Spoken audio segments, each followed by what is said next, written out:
오늘 우리는 아담과 하와가 낳은 두 아들 가인과 아벨의 이야기를 읽어 보았습니다. 이 두 사람이 하나님 앞에 제사를 드렸고 그 일로 인해서 하나님께서 받으시고 받지 아니하시고 이 일로 인해서 결국 그 가인이 동생 아벨까지 죽이게 되는 그런 끔찍한 사건의 이야기로 연결되는 이야기를 오늘 우리가 함께 읽었습니다. 그런데 먼저 볼 것이 있다고 한다면 이 아담과 하와의 두 아들 가인과 아벨이 하나님 앞에 제사를 드렸다고 하는 점입니다. 오늘날 우리식으로 얘기한다면 하나님 앞에 예배를 드린 거라고 할 수가 있겠죠. 이 가인과 아벨이 하나님 앞에 제사를 드렸는데 제사를 드린 이유가 무엇일까요? 왜 이 사람들은 제사를 드리기로 결정했을까요? 아마도 그것은 하나님의 은혜와 사랑을 생각하면서 감사하는 마음이 있었기 때문일 거라고 생각이 들어요. 농사를 지은 다음에 그 농사를 통해서 어마어마한 수확을 거두고 난 다음에 이 모든 것이 내 수고와 내 노력으로 된 게 아니라 하나님의 사랑과 은혜가 있었기에 가능한 일이었다고 하는 것을 인정하고 그러기에 이 풍성한 것을 주신 하나님께 감사하는 마음으로 제사를 드렸을 겁니다. 양을 치는데 이 양들이 건강하고 이 양들이 참 잘 번성하고 그래서 많은 것들을 얻게 된 것을 생각할 때에 내가 뛰어나서 내가 이 모든 것들을 잘해서 이런 결과가 나타난 것이 아니라 하나님께서 놀랍게도 은혜를 베풀어 주셨고 이 모든 것을 허락해 주셨다고 하는 그 믿음의 그 반응으로 하나님 앞에 제사를 드렸을 거라고 추측하는 것이 맞을 겁니다. 그런 의미에서 가인과 아벨은 어떤 사람이었는가? 믿음의 사람이었어요. 우리가 이 가인과 아벨의 이야기를 읽으면서 가인이 자기 동생 아벨을 죽인 그 이야기를 기억하기 때문에 가인이 어떠한 사람인가? 가인이라고 하는 사람은 동생을 죽인 살인마요, 광기로 가득한 사이코패스라고 그렇게 생각하기가 쉬운데요. 사실 이 가인이라고 하는 사람이 그렇게 악하고 정말 독한 나쁜 사람이었는가라고 한다면 사실은 그렇지 않아요. 처음 하나님 앞에 제사를 드릴 때까지만 해도 그의 마음 가운데 감사의 마음이 있었기 때문에 하나님 앞에 제사를 드린 거 아니겠습니까? 하나님 앞에 감사로 나갔을 거라고 생각이 드는 것이죠. 그런 점에서 이 두 사람 가인과 아벨은 하나님께 감사를 드리려 했다고 하는 그런 의미에서 믿음의 사람이라고 믿음의 결정을 내린 사람이라고 말할 수가 있을 것입니다. 그런데 문제는 그 다음에 일어났어요. 하나님 앞에 제사를 드리는 것까지는 너무나도 좋았고 하나님 앞에 참 좋은 일이었을 거라고 생각이 드는데요. 문제가 어디서 발생했습니까? 하나님께서 아벨의 제사는 받으셨는데 가인의 제사를 받지 않았다고 하는 점에서 문제가 발생한 것입니다. 그래서 그 순간에 이 가인은 화를 내게 된 것이죠. 분노하게 된 것이죠. 그런데 우리의 믿음이 어디서 드러나게 되는가?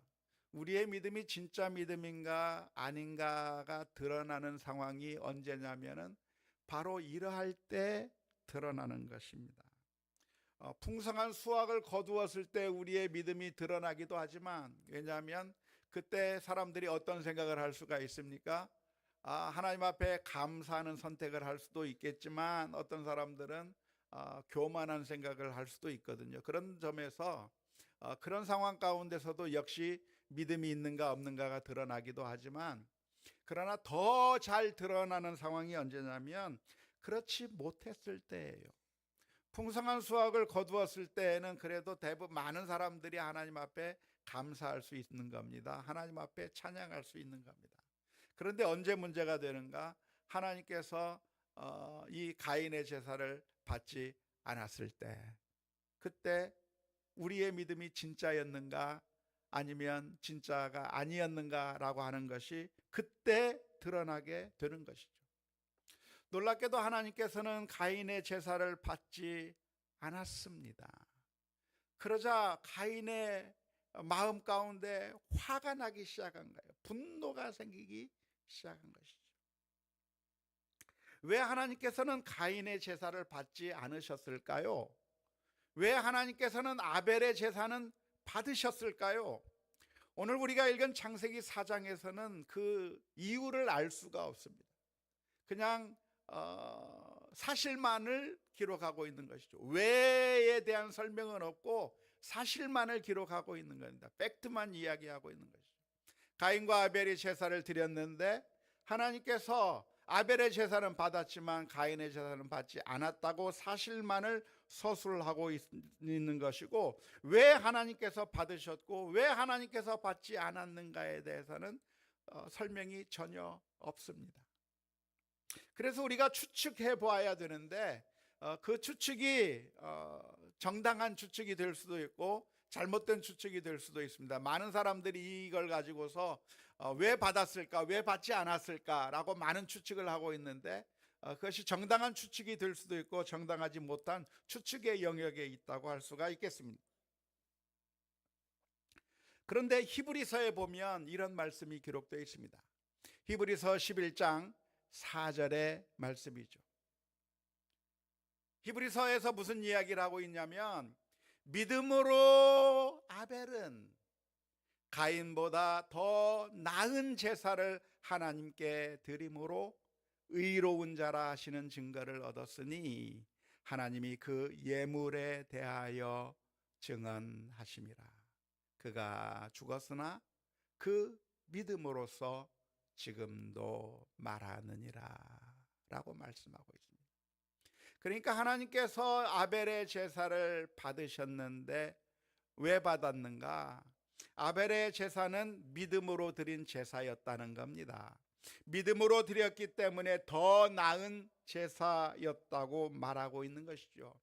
아벨이 드린 것은 양이고 가인이 드린 그 예물은 곡식이었기 때문에 그런 어떤 예물을 드렸느냐를 따지는 것이 아니라 그 아벨이 가지고 하나님 앞에 나온 제사가 어떤 종류의 제사였는가, 어떤 마음으로 어떤 태도로 하나님 앞에 나왔는가.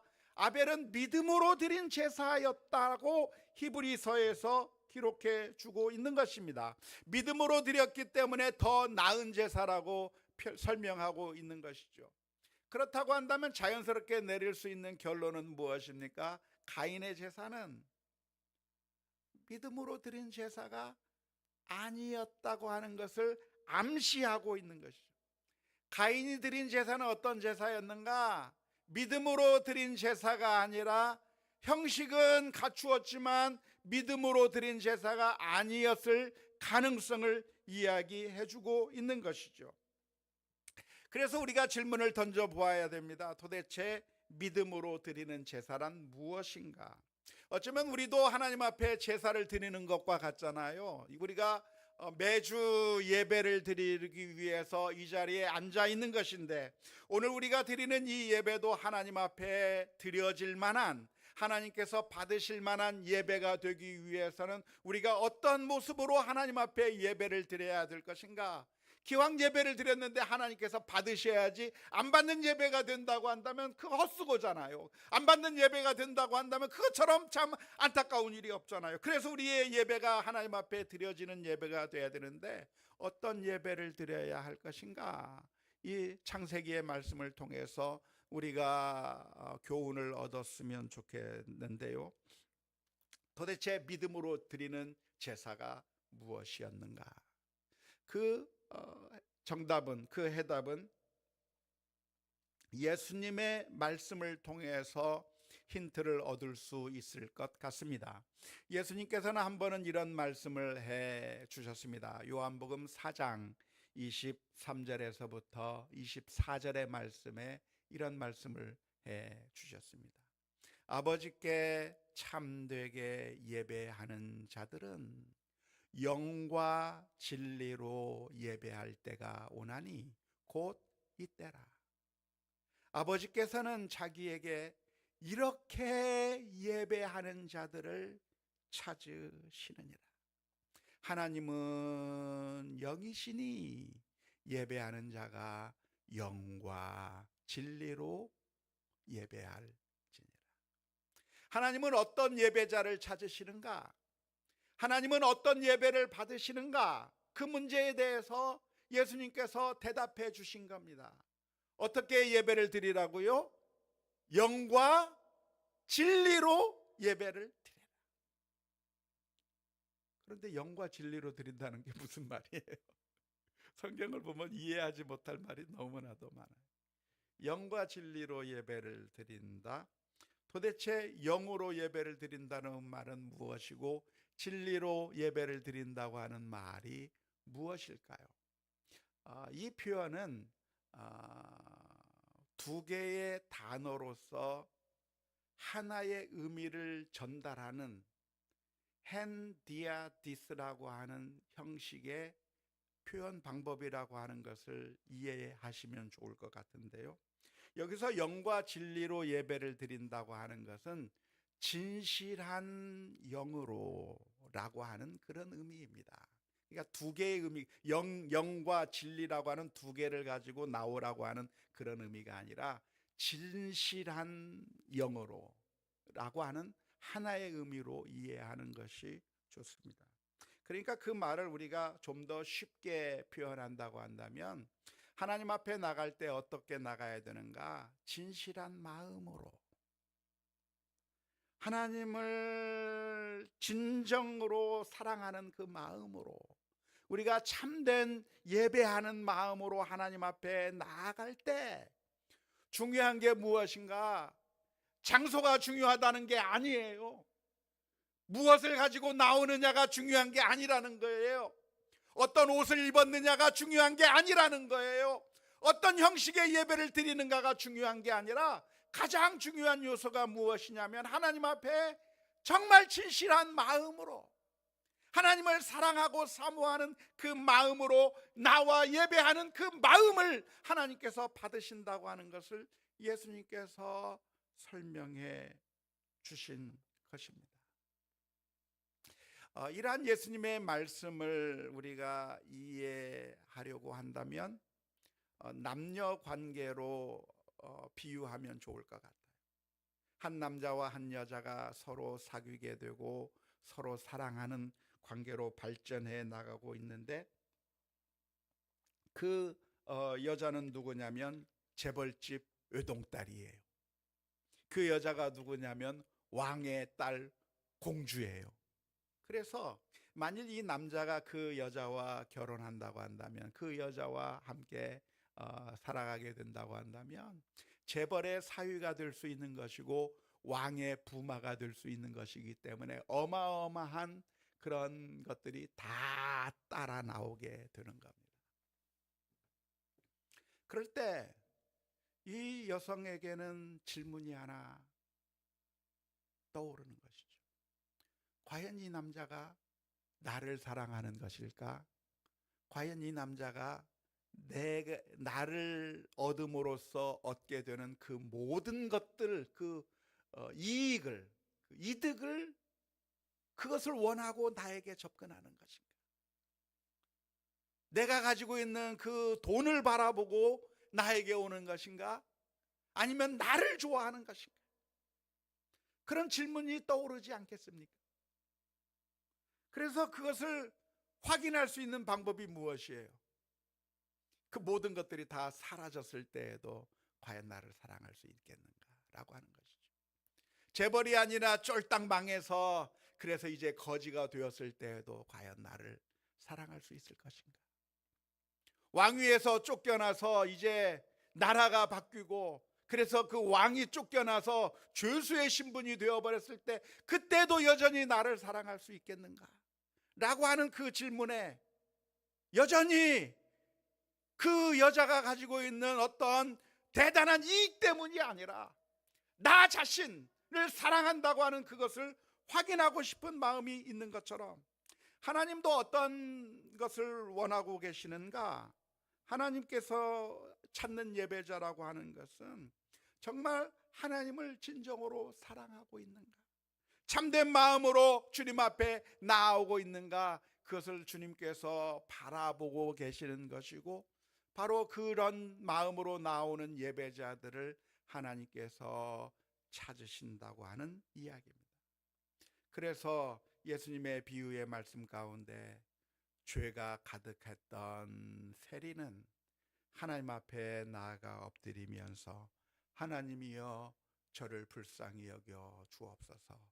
나는 죄인이로소이다. 울면서 울부짖고 회개하는 그 세리의 기도를 하나님께서 인정하셨다고 말씀하신 이유가 바로 그 이유라고 할 수가 있겠습니다.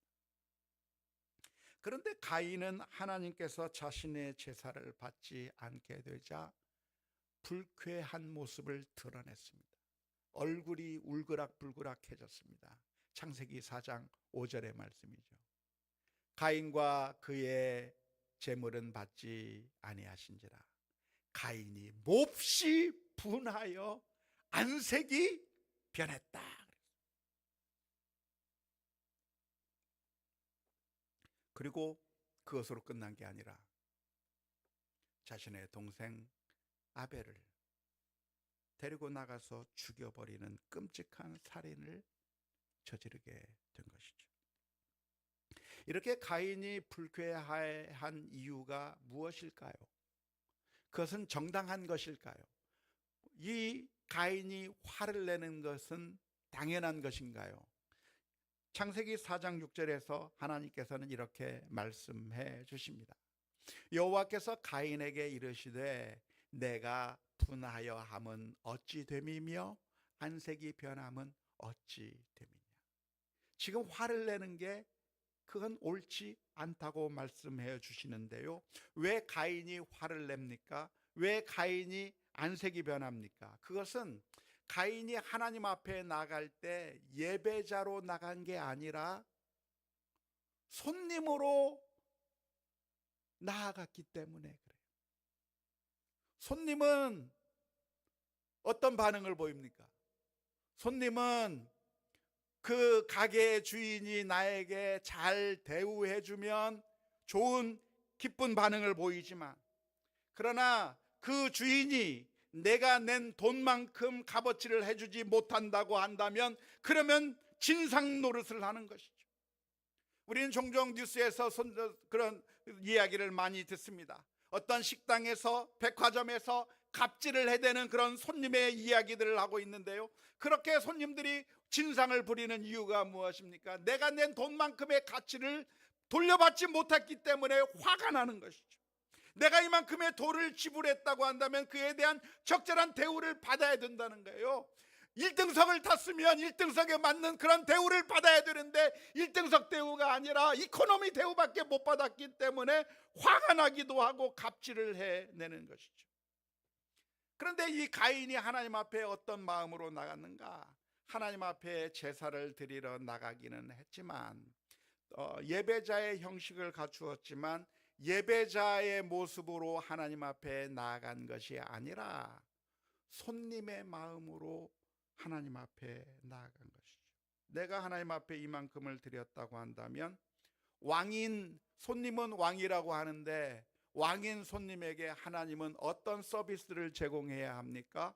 내가 하나님 앞에 제물을 바쳤으면 하나님은 나에게 고마워해야 하고 하나님은 나에게 응답해 주어야 되고 하나님은 나에게 축복해 줘야 되고 하나님께서 나에게 종교적인 서비스를 이 세상의 축복으로 이 세상의 행복으로 나에게 갚아줘야 그래야 내가 이만큼 낸 것에 대한 보답을 받는 것이라고 하는 손님의 마인드로 가인이 하나님 앞에 나아간 것.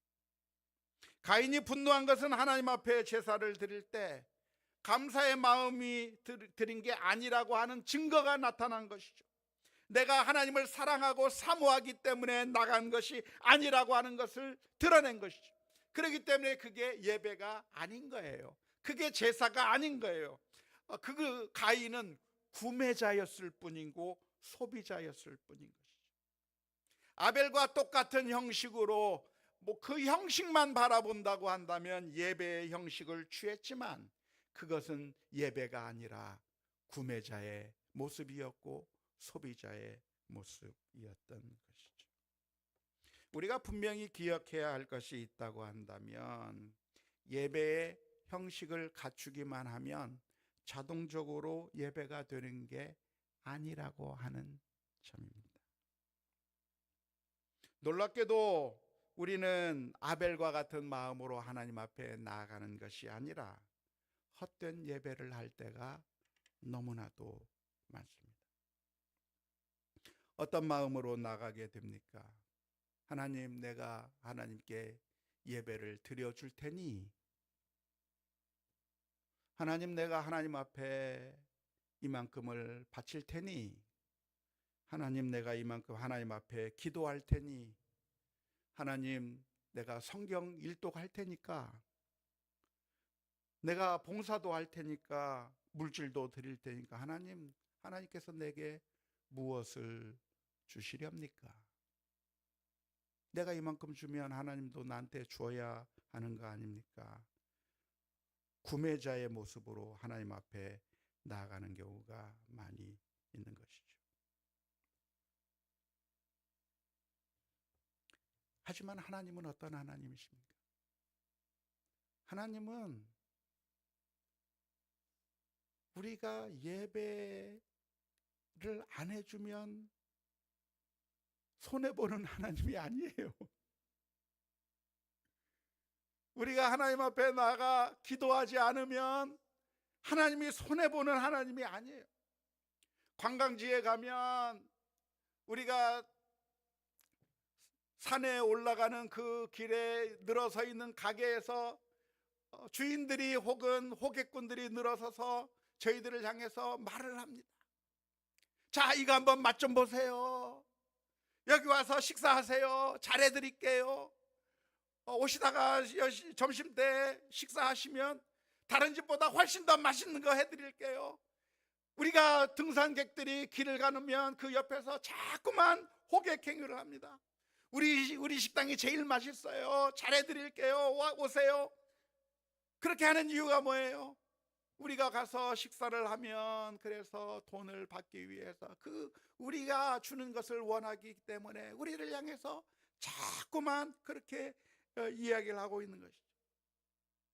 그런데 하나님께서 오늘 저와 여러분들을 향해서 너희는 하나님을 향해 예배하라, 너희는 내게 부르짖으라고 말씀하고 있는 이유가 뭐예요? 우리가 예배해야만 하나님께 영광이 되고 우리가 하나님 앞에 기도해야만 하나님이 모양새가 나고 하나님이 하나님 되면 그제서야 겨우 하나님께서 챙길 수 있기 때문에 우리가 필요해서 우리에게 무엇을 얻고자 해서 우리에게 예배를 요구하시는 것이 아니라는 것.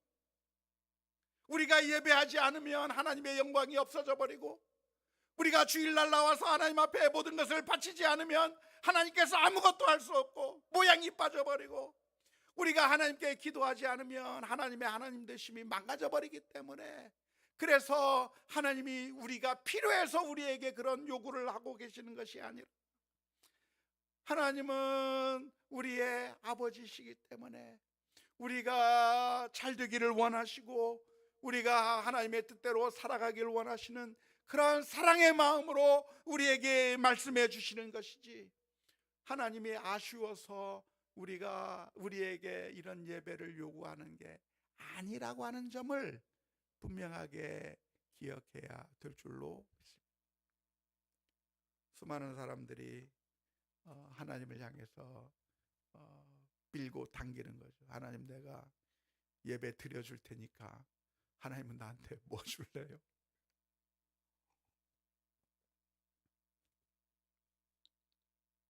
오늘 우리는 하나님 앞에 나갈 때 우리와 같은 죄인이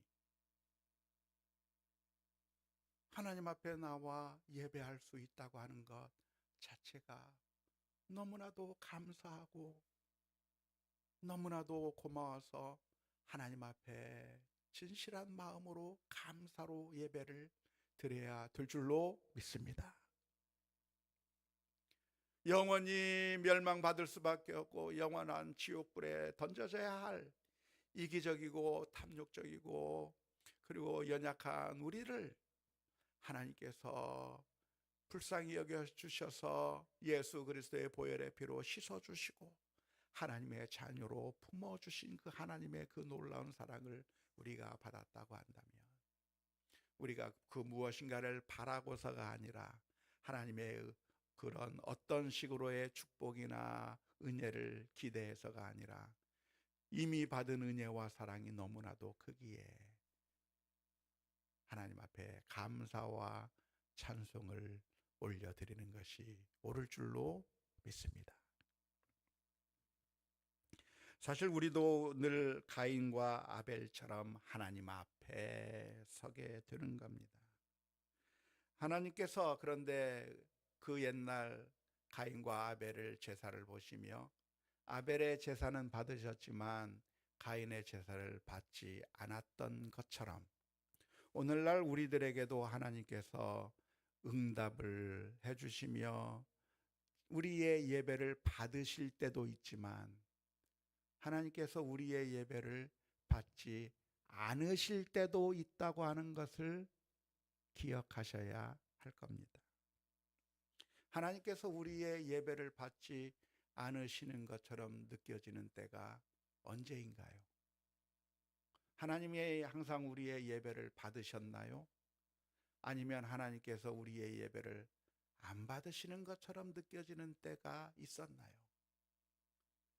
아마 가인과 같은 생각이 들 정도로 하나님께서 우리의 예배를 받지 않은 것 같은 때가 있었을 겁니다. 그때가 언젠가요? 하나님께 기도했는데 내가 원하는 대로 응답되지 않고 하나님이 내 기도를 안 듣는 것처럼 느껴질 때, 병에서 좀 낫게 해달라고 하나님 앞에 기도하는데 하나님께서 안 들어주는 것 같이 느껴질 때, 하나님 이 아이를 위해서 기도했는데 그 아이를 위한 그 기도가 전혀 응답되지 않는 것처럼 보여질 때, 하나님 왜 하나님 응답해 주지 않는 겁니까? 왜 하나님 이렇게 기도하고 이렇게 예배하고 이렇게 했는데 왜 하나님께서 응답이 없는 겁니까? 믿음으로 살아가는데 왜 하나님께서는 오히려 더 힘들고 어려운 일을 겪게 만듭니까? 그럴 순간들을 우리가 만나게 되는 거죠. 정말 하나님께서 응답해 주시면서 정말 우리가 행복하고 정말 기쁘고 그렇게 신앙생활 했으면 좋겠는데, 다른 사람들은 그렇게 기도 응답을 받기도 하고 성경에 그렇게 수많은 응답들이 있는데 왜 나의 기도에는 하나님께서 응답해 주지 않는 거예요? 하나님이 왜 우리의 예배는 안 받으시는 것처럼 느껴질 때가 있는 겁니까? 그럴 때가 우리들의 삶 가운데서 자주 일어나게 되는 겁니다. 가인과 같은 상황을 맞이할 때가 있게 되는 것이죠. 오늘 우리가 이 본문의 말씀을 읽으면서 배워야 할 교훈이 있다고 한다면 바로 그러한 순간에 우리는 어떠한 선택을 할 것인가 라고 하는 질문입니다. 우리는 둘 중에 하나를 할 수가 있습니다. 하나는 가인과 같은 선택이죠. 가인은 하나님께서 자신의 제사를 받지 않았다고 하는 것을 알게 되었을 때 분노했습니다. 화가 났습니다. 그리고 뛰쳐나가서 아벨을 죽이기까지 한 것이죠. 어쩌면 우리 가운데 많은 사람들이 대부분이 다 가인과 같을 겁니다. 대부분의 사람들이 다 분노해 버리는 것이죠. 내가 정말 주님을 위해서 헌신한 게 얼만데, 내가 주를 위해서 눈물을 흘리고 하나님 앞에 드린 게 얼만데, 하나님께서 전혀 내 제사를 받지 않았다고 하는 사실에 분노하면서, 그리고 그 분노를 이기지 못해서 폭발하는 경우가 우리 가운데 얼마나 많은지 몰라요.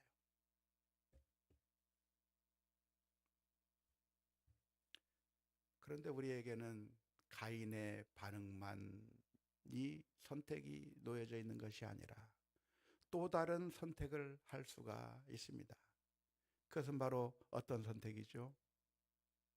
욥의 선택입니다. 욥은 하나님 앞에 신실한 사람이었어요. 욥은 하나님 앞에 늘 예배하는 사람이었어요. 어느 거 하나 흠이 없도록 완벽한 제사를 하나님 앞에 드렸고 하나님 앞에 신실하게 살았어요. 그 신실한 욥에게 어느 날 청천벽력과 같은 소식들이 들리는 겁니다. 아이들이 죽어버리고 재산이 다 없어져 버리고 알몸이 되어버리는 모든 것들을 다 빼앗겨버리는, 하나님께서 나의 예배를 받지 않고 나의 제사를 받지 않은 것 같은 그런 청천벽력과 같은 그런 모습을 겪게 된 것이죠. 놀라운 것은 욥의 고백입니다. 욥기 1장 21절에서 22절의 말씀에 이르되 내가 모태에서 알몸으로 나왔은지 또한 알몸이 그리로 돌아가올지라 주신 이도 여호와시요 거두신 이도 여호와시니 여호와의 이름이 찬송을 받으실지니이다 하고, 이 모든 일에 욥이 범죄하지 아니하고 하나님을 향하여 원망하지 아니하니라.